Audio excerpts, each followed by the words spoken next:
નમસ્કાર દર્શક મિત્રો, તુફાન એસબી ન્યૂઝ સાથે હું છું આપની સાથે પાયલ બામભણિયા। તો જોઈએ આજના મહત્વના સમાચારમાં। વાઘોડિયાના વેસણિયા ગામની સીમમાં 45 વર્ષીય મહિલાનો મૃતદેહ મળી આવ્યો। વેસણિયા ગામની સીમના મકાઈના ખેતરમાં સૂકા પૂડાના ઢગમાં સંતાડેલા મહિલાનો મૃતદેહ વેસણિયા ગામના પરમાર રમીલાબેનનો હોવાનું બહાર આવ્યું। રમીલાબેન પરમાર જે 3 સંતાનની માતા હતી, પોતાના ઘરેથી સવારમાં 10 વાગ્યે નીકળી રોજિંદા સમય પ્રમાણે મકાઈના ખેતરે પોતાના પશુઓને ઘાસચારો તેમજ પાણી પીવડાવવા ખેતરમાં આવ્યા હતા। ત્યારબાદ રમીલાબેન પરમાર પોતાના ખેતરમાં આવેલ હતા, તે જ ખેતરમાંથી દિવસે ગુમ થઈ ગયા હતા। તેથી તેમના પરિવારના સભ્યોએ રમીલાબેનની શોધખોળ શરૂ કરી હતી, પરંતુ સાંજ પડતા સુધી રમીલાબેન પોતે ઘેરે ન આવ્યા હોય કે પરિવારને મળ્યા ન હતા। ત્યારે આજરોજ સવારે રમીલાબેન ખેતરમાં આવ્યા હતા। તે ખેતરમાં રમીબેનના પરિવારે તે ખેતરમાં શોધખોળ કરતા મકાઈના સૂકા પૂડાના ઢગલામાં નીચે ઢંકાયેલી હાલતમાં રમીલાબેનનો મૃતદેહ દેખાઈ આવ્યો હતો, જેની આ બનાવની જાણ વાઘોડિયા પોલીસને કરાતા વાઘોડિયા પોલીસ સ્ટેશનના પીઆઈ પૃથ્વીરાજ જાડેજા સહિત પોલીસ સ્ટાફ ઘટના સ્થળે આવી પહોંચ્યા હતા। તપાસ શરૂ કરી હતી। પોલીસ તપાસ કરતા રમીલાબેન ગળાના ભાગે ધારદાર હથિયારના ઘા દેખાઈ આવ્યા હતા, તેમજ મૃતદેહ બાજુમાં લોહીના ખાબોચિયા પણ જોવા મળ્યા હતા, જેથી આ બનાવમાં શંકા સેવાઈ રહી છે કે આ 3 સંતાનની માતા રમીલાબેનને તીક્ષ્ણ હથિયારના ઘા ઝીકી તેઓની હત્યા કરી મકાઈના પૂરાના ઢગલામાં મૃતદેહને સંતાડી દેવામાં આવ્યો છે। હાલ તો ડીવાયએસપી કક્ષાના અધિકારી તેમજ વાઘોડિયા પોલીસ તેમજ એલસીબી પોલીસની ટીમ તપાસમાં લાગેલ છે, સાથે ડોગ સ્ક્વોડની મદદ પણ લેવાઈ છે। આ બનાવમાં મહિલાનું મોતનું કારણ અકબંધ છે। પોલીસ તપાસ બાદ રમીલાબેન પરમારનું મોતનું કારણ બહાર આવશે। Dharmendra Bhatia, Tufan SB news, Waghodia. તો એ કાલે લગ્નમાં ગયા હતા, ત્યાંથી આવીને ખેતર આવીને કાયમ માટે ખેતર જ રહેશે।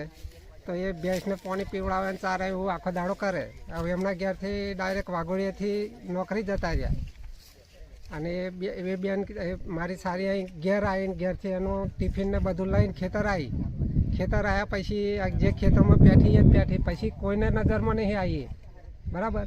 પછી મારા ભય થાય કે હાડું ભય થાય, એ નોકરી ગયા હતા એટલે છૂટીને આવ્યો એટલે પછી ખેતર આવ્યો તો ભેંસ થઈ જોઈ એમ તેમ અમારો કાકાનો છોકરો બીજો જોડે રહેશે ખેતરમાં, એને પૂછ્યું તા કે મેં નહીં જોઈ। પછી રાતે અમે લોકોએ બધું તપાસ કર્યું, રાતે 12 વાગતા લગીને પાછું સવારમાં તપાસ કરી તોય ખબર ના પડી। તો પાછું હું ઘેર જઈને આવ્યા તો મારા શાળા આવ્યા, તો પછી મારા શાળા કે ચાલો ખેતાઈ જઈએ, તો અમે આવ્યા તો અમે જઈ રહેતા હતા તઈ જોયું, તઈથી અમે કેનલ બની જઈએ એમ કહીને કેનલ બની જતા હતા। તો જે પોઝિશનમાં છે અમે અડક્યા નહીં, એ જ પોઝિશનમાં લાશ છે। તમને કોને જાણ કરી કે અહીંયા આગળ પડેલા રમીલાબેન?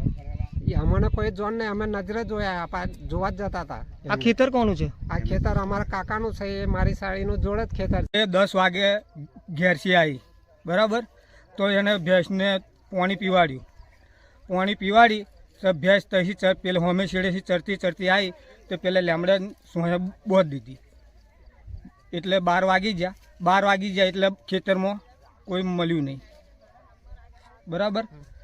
પછી ઢોરોવાળો આવ્યો ને, મારા કાકીને હોન ને મારા ભાભી, ત્યાં કે છે જ નહીં કે, એટલે હું પછી નોકરી નાહી ગયો। નોકરી નાહી ગયો 5:30 હું આવ્યો પાછો, તો ભેંસ ખાલી અહીંયા આગળ બોધેલી લેમડા નીચે, નહીં આગળ કોઈ વ્યક્તિ હતું નહીં। પછી એની ખોર કરી અમે। તો ક્યારે કેવી રીતે ખબર પડી, ક્યારે પડી તમને? આ તો અત્યારમાં જ ખબર પડી। કેટલા વાગે ખબર પડી? 10-11 વાગી ગયા। તમને કોને કીધું? હે તમને કોને કીધું? આ મારા ભાઈ, આ સારો છે, એટલે પૂરા નીચે હતી તમારી? આ પોઝિશન। શું નામ છે તમારી પત્નીનું? રમીલા। તમે શું થયું? વાઘોડિયા પોલીસ સ્ટેશન વિસ્તારના વેસણિયા ગામના રહેવાસી રમીલાબેન, ઉંમર વર્ષ 46, બારિયા પરમાર જ્ઞાતિના છે। તેમનું મૃત્યુ થયેલ છે મેસેજ મળતા સ્થળ ઉપર આવી તપાસ કરતા એમના ગરદનના પાછળના ભાગે ધારદાર હથિયારથી ઘા મારેલાનું જણાયેલ છે। વિગતે તપાસ કરતા તેઓ એમના પતિ સાથે ડભોઈ લગ્નમાં ગયેલ પરમ દિવસે રાત્રે, પછી ત્યાં રોકાઈ ગયેલા અને કાલે સવારે લગ્નમાંથી પરત આવી અને એમના ઘરવાળા છે એ નોકરી કરે છે વાઘોડિયા પવન ઇન્ડસ્ટ્રીયલમાં કંપનીમાં, એટલે એમના ઘરવાળા છે એમની કંપનીમાં જવા માટે ત્યાં એમને એનજી શાહ વિદ્યાલય પાસે ઉતારી અને એમના ગામના જે છોકરાઓ ગામમાં આવતા હતા એમની સાથે મોકલી આપેલ ઘરે કાલે સવારે 8 વાગે। ત્યારબાદ આ બેન રમીલાબેન છે એ ઘરે આવી અને રૂટીન રાબેતા મુજબ સવારે 10:30-11 વાગે ખેતરે આવતા હોય છે ખેતરના કામ માટે.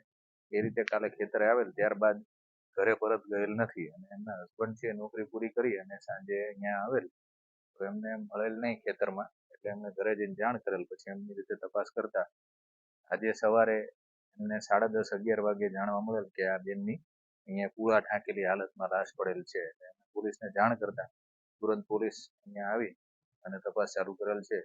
વિઝિટેશન ગુનો છે, મર્ડરનો ગુનો રજીસ્ટર કરેલ છે, એમના દીકરાની ફરિયાદ લીધેલ છે અને ઉપરી અધિકારીઓ સ્થળ ઉપર આવેલ છે વિઝિટ કરવા, એટલે આગળની તપાસ ચાલુ છે. હા, એમણે જે પહેરેલું હતું બહુ ધારદાર હથિયારથી મારેલું છે, એટલે કાન કપાઈ ગયેલો છે, પાછળના ભાગેથી આખી ગરદન કપાઈ ગયેલ છે.